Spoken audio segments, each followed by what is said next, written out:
kali ini saya bersama Ibu Andang Gunawan, Wakil Ketua Sport Science Komite Olahraga Nasional Indonesia. Beliau adalah ahli bidang terapi nutrisi. Seperti kita tahu saat ini di tengah maraknya wabah COVID-19 dan bulan Ramadan orang harus berpuasa gitu.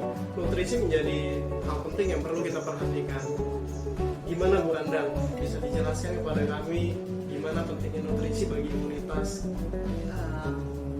Ya, dalam kaitannya dengan situasi sekarang ya, saya melihat semakin banyak orang yang ingin tahu atau justru mulai paham pentingnya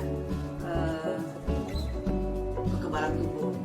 Kalau dulu mungkin selama nggak sakit nggak masalah. Kalau sekarang karena takut ya, orang udah mulai takut tertular COVID-19 dan yang sering didengungkan di media tuh tingkatkan imunitas tubuh supaya nggak tertular, supaya dan lain-lain gitu. Jadi memang sebetulnya sebelum COVID-19 pun soal imunitas ini penting karena sekarang ini sebagian besar masyarakat itu justru belakangan ini ya sebelum COVID itu justru kita tuh nggak sadar bahwa karena pola makan ya, pola makan, pola hidup, sebenarnya kita tuh kebanyakan dari kita imunitasnya tuh sudah rendah. Paling gampang dilihat, banyak sekali orang gampang sekali sekarang kena flu, ya itu tanda sebenarnya kita imunitasnya sudah mulai turun.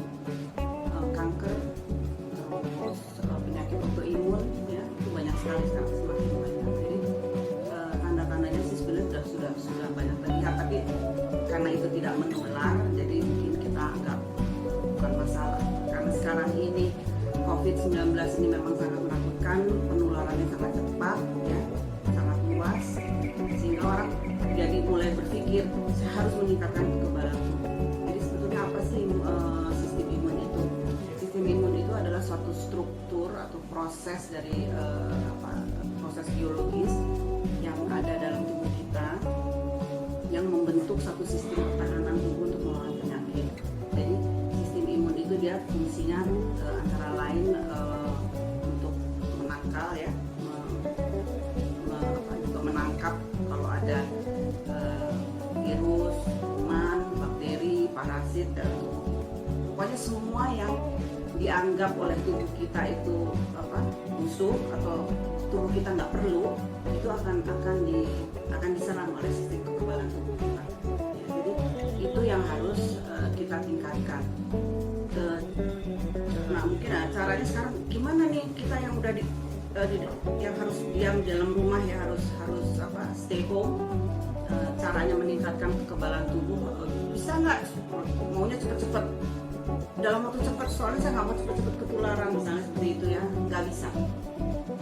Sistem kekebalan tubuh tidak bisa dibentuk dalam waktu cepat, yaitu memang harus dibentuk sejak lama dari kita dalam rahim ibu. Nah, dan itu tapi kita bisa memperbaiki dan terus meningkatkan, itu adalah suatu proses yang nggak boleh putus. Jadi terus kita kesadaran untuk meningkatkan ketahanan tubuh itu harus terus, jangan nanti COVID selesai mulai lagi masa bodoh itu nggak bisa, terus harus ditingkatkan. Nah, antara lain apa yang paling penting? Itu paling besar pengaruhnya itu dari makanan. Karena apa? Sebagian besar sistem imun kita itu berada di saluran pencernaan. 70-80% itu berada di saluran pencernaan bersama-sama dengan bakteri usus dan membentuk mikrobiota usus. Ya. Jadi bagaimana kondisi sistem imun kita sehat atau tidak itu tergantung dari mikrobiota usus.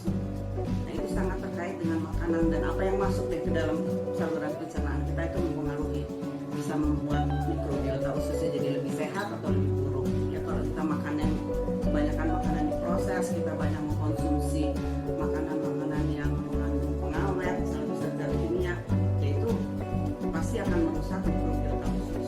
Kalau mikrobiota usus kita tidak sehat, itu juga ikut sistem kekebalan tubuh kita menjadi tidak sehat.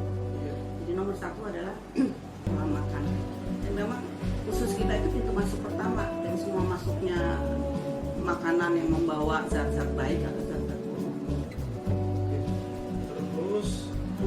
aja sih Bu yang harus kita lakuin untuk menjaga kekebalan tubuh dari Sekarang nutrisi? ya Gimana makan apa kita? makan apa gitu. Porsinya berapa? Tetap Apa? kita kan dulu waktu kecil pernah dengar makanan 4 sehat ya. Hmm. Makan 4 sehat itu terdiri dari protein, dari karbohidrat, lemak sehat, terus vitamin dan mineral. Ini harus kita konsumsi tiap hari, 5 hal ini. Dari mana aja sumbernya? Kalau protein itu dari daging, ikan, telur, ayam ya, atau dari kalau dari tumbuh-tumbuhan tuh nabati, kacang-kacangannya itu sumber protein. Kemudian karbohidrat dari mana? Ya nasi. Kalau orang Indonesia makan nasi, bisa kentang, bisa mie, bisa pasta, bisa umbi-umbian lain. Kemudian lemak sehat itu bisa kita dapatkan dari hewan juga ada lemaknya. Dari tumbuh-tumbuhan juga ada yang mengandung minyak ya, lemak sehat. Vitamin mineral ini paling banyak di sayur-sayuran dan buah-buahan. Nah, jadi kalau mengikuti terapi saya pasti menganjurkan untuk konsumsi kita dalam sehari itu 60% itu sebaiknya sayur dan buah. Karena apa? Tiga ini kan sumber namanya makronutrien ya. Gizi utamanya kan 3 ini, protein, karbohidrat dan lemak. Vitamin dan mineral itu mikro ya. Kofaktor yang membantu yang 3 ini.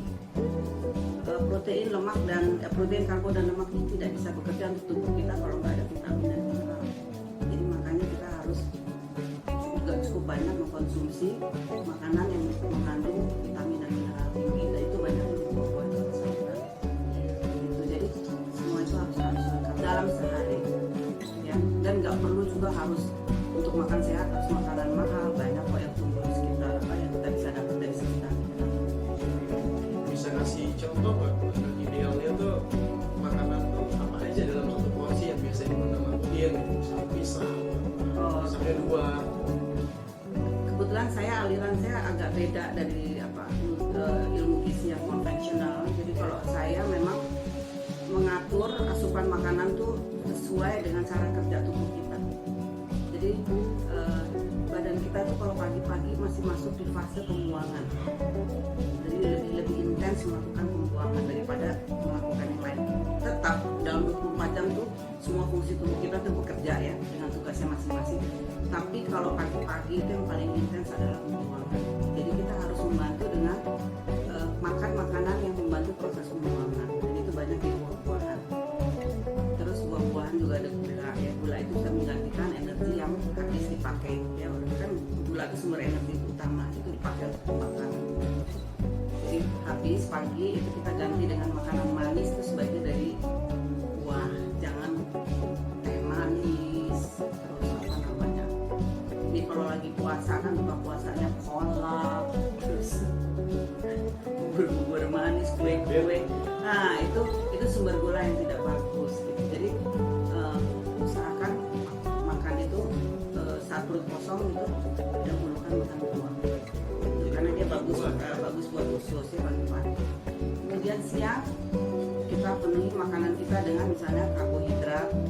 Oke lah, kita jangan ngomong food combining. Kebetulan saya mendalami tentang food combining, tapi ini sulit kalau diterapkan untuk semua orang kan. Jadi saya biasanya menyusun dalam satu piring itu 1/4 itu nasi ya, karena kita makannya kebanyakan nasi ya.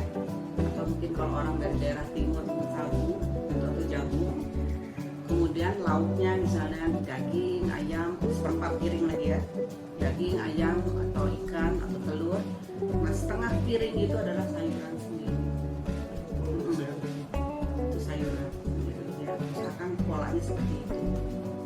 Nanti makan malam juga seperti itu. Jadi terpenuhi unsur karbohidrat, protein. Kita memang perlu, apalagi mungkin atlet-atlet ini harus banyak cukup protein, bukan berarti makan daging banyak. Karena itu juga sering salah kaprah ya. Harus, apalagi kalau misalnya bukan atlet aja, orang yang baru sembuh dari sakit, kamu harus banyak makan protein. Betul kita perlu protein tinggi, tapi bukan berarti makan daging banyak-banyak. Makan protein secukupnya aja. Dan protein itu nanti dia akan membentuk protein-protein lain di dalam sendiri. Mereka tuh perlu vitamin dan mineral. Masalahnya juga kalau di ilmu saya, daging nggak boleh makan bareng-bareng. Oh, kalau gitu habis makan daging misalnya habis makan buah. Kenapa buah saya taruh pagi? Buah nggak boleh dicampur sama makanan lain. Jadi kalau mau makan buah saat kita makan siang atau malam, dahulukan buahnya. Gitu.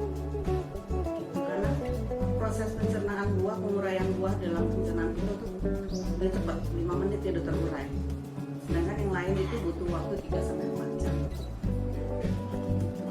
Buah itu kalau dia di awal kan biasa banyak juga buah yang asam ya. Strawberry ya. Asam lambung Enggak. Pengalaman saya sih enggak ya. Justru kalau kita misalnya sering makan makanan lain, kita makan buah sakit perut, biasanya nyalain buahnya, kamu sih makan buah pagi misalnya gitu, padahal kita bisa makan makanan lain. Tapi kalau pagi-pagi jangan terlalu asam juga kalau pagi-pagi sebetulnya, harus ada manisnya sedikit karena kita perlu gula. Terus tadi kan Jadi pokoknya gitu ya, tadi piringnya 1/4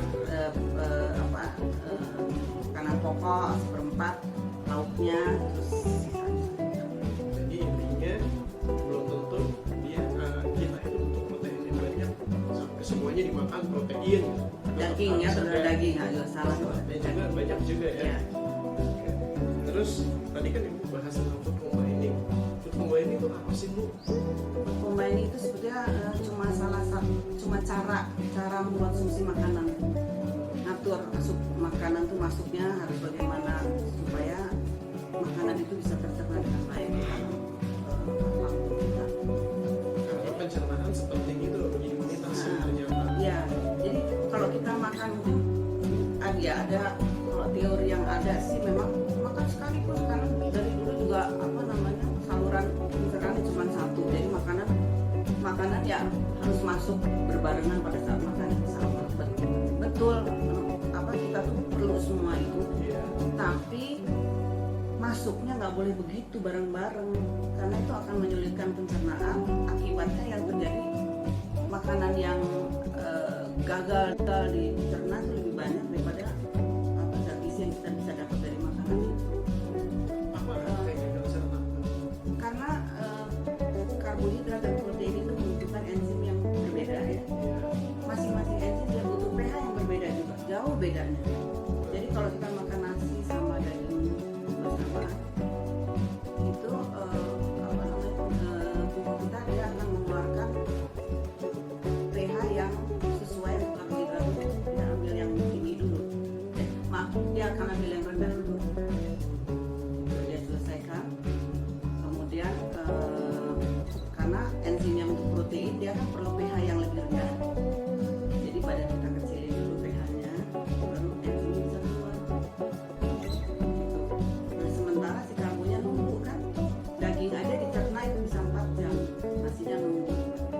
Dan makanan nggak boleh lebih dari 4 jam di dalam lambung. Masih di dalam lambung nggak selesai-selesai dicerna lambung busuk. Karena apa? Asam lambung itu efektifnya 4 jam sekali.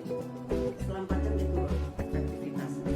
Nah jadi makanannya nggak tercerna semua. Nah itu yang sering kalau mungkin kalau kita masih muda-muda ya seumur kita ya nggak akan terasa. Tapi begitu umur kita meningkat mulai kerasa.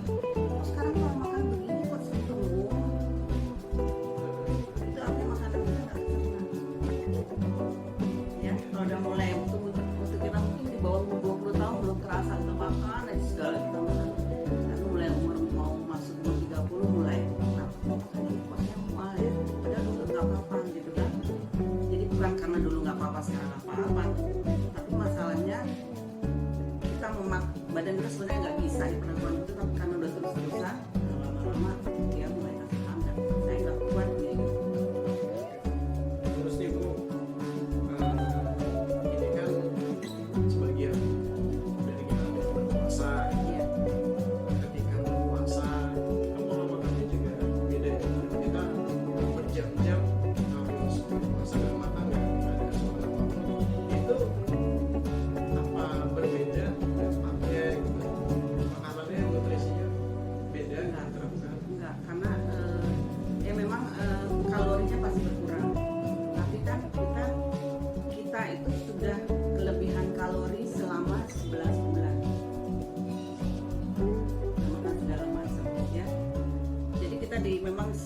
sengaja mungkin dibuat kita harus puasa setahun sekali itu dalam 1 bulan itu kita mengistirahatkan sekarang. Nah yang sering orang juga tidak mengerti adalah kita pikir puasa itu cuma sekedar aktivitas menahan makan dan minum selama beberapa jam. Tapi yang banyak orang nggak tahu yang terjadi dalam ketika kita melakukan puasa itu adalah terjadi proses detoksifikasi secara Jadi orang suka lemes kayak pas puasa. yaitu karena kalori diturunkan, kemudian badan kita otomatis dia menurunkan apa namanya kebutuhan energinya, suhu badannya diturunin ya, terus itu yang membuat kita lemas, terus oksigen dan makanan ke otak itu kan berkurang, itu buat lesu ya kan. Tapi itu biasanya kalau kita makanya tadi dijaga selama kita buka puasa itu, selama kita bisa ada jam kita makan itu kita harus makan makanan yang betul-betul bergizi, bukan makanan enak ya, jangan makan makanan yang sulit dicerna ya, makanan bersantan, terus makanan yang tinggi gula, hindari kayak gitu. Jadi paling bagus sih sebenarnya kalau puasa itu justru makan yang banyak puasa. Kira-kira nutrisi untuk atlet dengan non atlet itu sama atau beda? Sebetulnya gini, kalau dalam masa pelatihan mungkin agak beda ya, disesuaikan dengan jenis olahraganya. Tapi kan sekarang terpaksa di rumah semua, gitu kan. Apa perlu terus latihan berat saya juga kurang tahu ya. Tapi saya rasa gini, secara umum aja semua orang mau atlet ke atlet itu, ini kesempatan kita untuk memperbaiki dengan kita di rumah ini, maksudnya di rumah kan ini kesempatan kita untuk memperbaiki pola makan. Ya harus muncul kesadaran itu penting banget. Tadi kan seperti saya bilang penting banget tadi pola makan baik itu untuk kesehatan usus tadi kan. Kalau usus baik berarti sistem imun kita juga akan baik. Jadi itu caranya apa? Kita ini makanannya nggak bisa lagi seperti dulu-dulu berlebihan dengan, terutama di bulan puasa ya, berlebihan dengan makanan tinggi gula, tinggi lemak. Kan biasa kita melihat kolak atau apa tadi saya bilang goreng-gorengan gitu.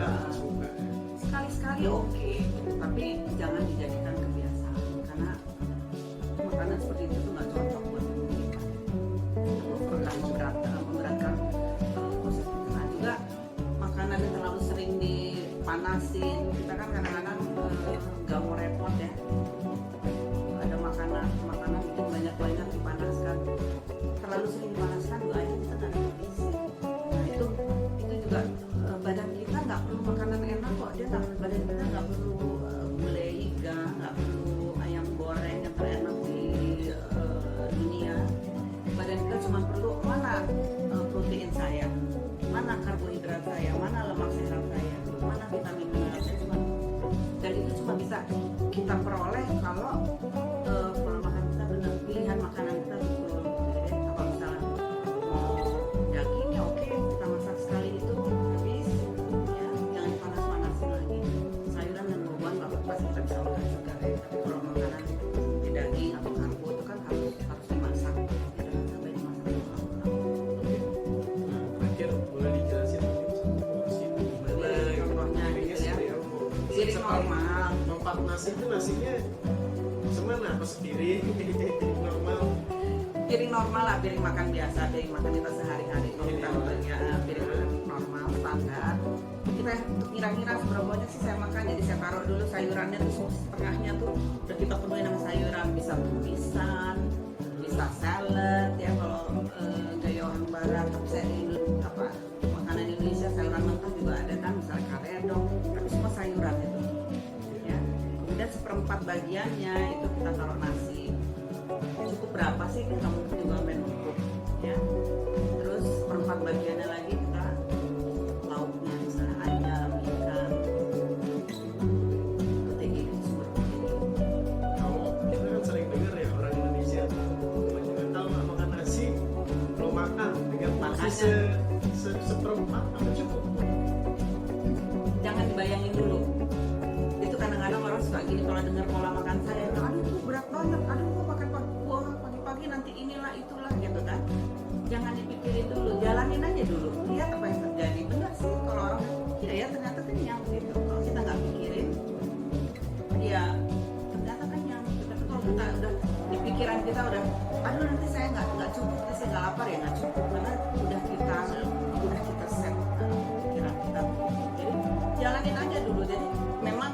tiap orang beda. Misalkan gini, saya kadang-kadang ngajarin orang gini, coba kamu makan dulu nasi 1 sendok, lauknya 1 sendok, sayurannya kamu makan 3 sendok, makan pelan-pelan aja, udah jangan mikirin yang lain kan, masih lapar, masih ambil lagi 1 sendok, 3 sendok, kenyang, Iya. gitu, jangan dipikirin ya. Jadi sebetulnya rasa kenyang itu bukan dari banyaknya makanan yang kita makan, tapi dari banyaknya zat gizi yang bisa kita dapat dari makanan itu. Jadi kalau proses pencernaan kita baik, ya karena kombinasi makanannya tadi benar, proses pencernaan berjalan dengan baik, gizi yang kita dapatkan lebih banyak. Itu nanti dari pencernaan itu akan kasih sinyal melalui kimia-kimia yang ada di dalam enzim-enzim kita, akan kasih sinyal ke otak cukup, dan kita akan merasa kenyang. Kenapa kalau lihat ada orang yang selalu makan nggak berhenti, tapi nanti makanannya pasti dia suka makan makanan yang dimasak berulang-ulang, males makan sayur, nggak suka makan buah gitu kan. Isinya Karena dia dapat nutrisi sedikit, dia selalu dikasih sinyal ke otaknya kurang, otak kasih tahu ke bawah kurang, kita memaknainya itu dengan lapar. Oh, belum ini lapar, padahal sebenarnya di dalam masih lapar. sebenarnya cukup ya. Udah cukup Pak. Dan makan pelan-pelan itu penting. Nah, seperti orang tua zaman dulu bilang ya kan, kayaknya ilmu saya rada kuno dengerannya. Tapi ternyata betul gitu. Jadi membiasakan mengunyah makanan pelan-pelan itu juga pengaruhnya besar ya, karena makanan itu pertama, terutama yang mengandung zat gula itu dicernanya di mulut. Di apa, enzim dari mulutnya nanti keluar kita ngunyah. Iya. Terus dihancurkan nomor 1 itu karbohidrat di dalam darah. Nah, kalau yang nasi misalnya itu nomor 1 diuraikannya di mulut. Ya. Makin lama kita ngunyah, ludah kita kan makin banyak keluar.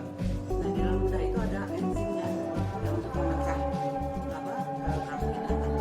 Jadi begitu masuk ke dalam lambung, lambung tinggal nerusin. Seperti kalau kita di pabrik inilah, di pabrik televisi atau radio, semua kayak ban berjalan, nggak bisa dari pos 1 terus lompat. Jadi kita menyanyi sembarangan masuk ke sini, nggak kenalin sistemnya di sini. Nah itu nanti itu sistem kekebalan tubuh kita nyerap. Padahal itu makanan, tapi karena bentuknya dia nggak kenalin yang di sini, ini apa? Dia akan biasa kali dia akan penyakit. Ini sistem terintegrasi kan. Oke, terakhir Bu Anda ada pesan nggak buat teman-teman dan semua masyarakat? Terutama atlet-atlet ya yang tadinya sudah mau siap menuju PON, jadi ya mumpung ada kesempatan di rumah diperbaiki lagi. Saya tahu juga sih banyak atlet-atlet yang makannya gimana gitu kan. Jadi mumpung ada kesempatan ini dimana kita memang dituntut saat ini untuk meningkatkan daya tahan tubuh, jadi di rumah salah untuk selalu makan makanan yang sehat. Apa namanya, nanti setelah pandemi ini berakhir udah nggak capek lagi harus makan sehat ya, udah terbiasa dengan makan sehat, siap kembali untuk bertarung.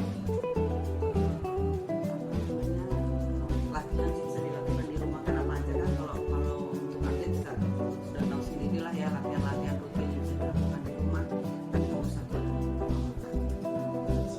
Oke, sekian sharingnya dari Bu Anda. Makasih Bu Anda.